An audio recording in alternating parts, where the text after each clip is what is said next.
On commence par calculer la masse molaire du CCl4 qui est égale à 12 fois.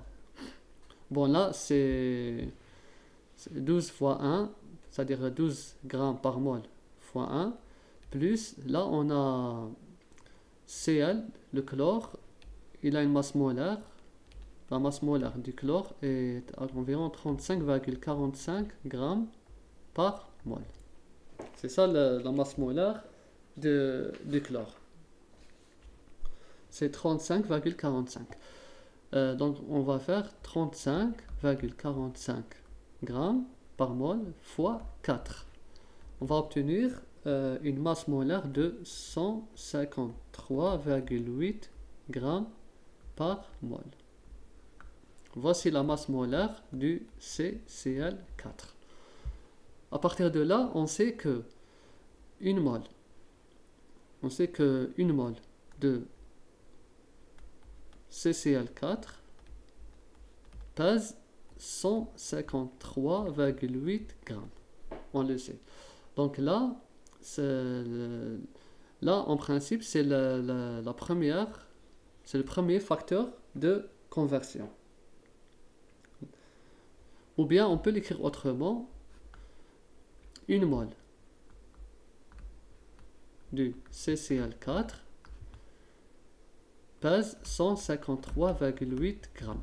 On va voir quel facteur de conversion prendre. Maintenant, le deuxième facteur, là c'est le premier facteur de conversion.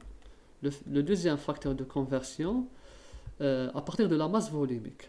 La masse volumique, on a dit que 1 millilitre, si on pèse 1 millilitre de ce liquide, on va trouver 1,595 grammes.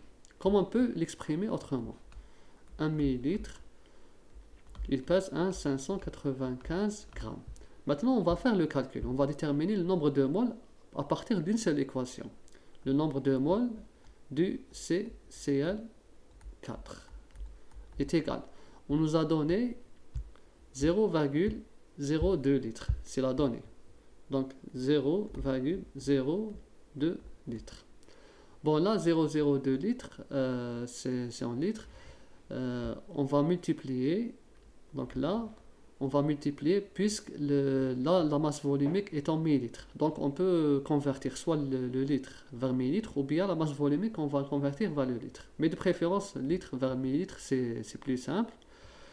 On sait que 1 litre est égal à 10 puissance 3 millilitres. Donc là aussi, on va utiliser un facteur de conversion. On sait que, puisque 1 litre, là c'est une donnée, donc on va écrire 1 litre en dénominateur et 10 puissance 3 millilitres. Donc on va multiplier par 1 litre qui est égal à 10 puissance 3 millilitres. Voilà. Ensuite, on aura maintenant on va obtenir un volume en millilitres. On multiplie par la masse volumique, le facteur de conversion qui correspond à la masse volumique. On va utiliser ce facteur de conversion. Pourquoi? Parce que le millilitre, c'est en dénominateur, il va nous donner, dans ce cas, la masse. On va obtenir 1 millilitre qui pèse 1,595 grammes.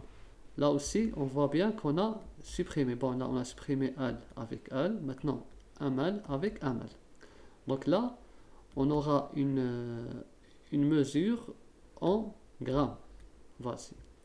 Maintenant, on n'a pas encore terminé puisqu'on veut déterminer la mesure en mol. Donc, il faut introduire maintenant le facteur de conversion de la masse molaire. On a déterminé tout à l'heure. Donc, du moment que c'est en grammes ici, là, on va mettre le gramme en dénominateur. La masse molaire du CCl4, là, voici, une mol, c'est 153,8. Donc, c'est 153,8 grammes, équivalent à une mol. Voilà, donc maintenant, on aura supprimé le gramme.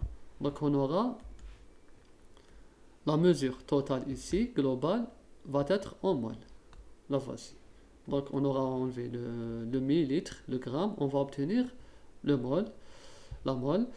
Et en faisant le calcul, 0,02 fois 10 puissance 3 sur 1 fois 1,595 grammes sur 1 fois 1 sur 153,8. Vous faites une pause, vous faites le calcul et vous revenez. Et là, après application numérique, j'ai trouvé que le nombre de moles est égal à 0,207 moles.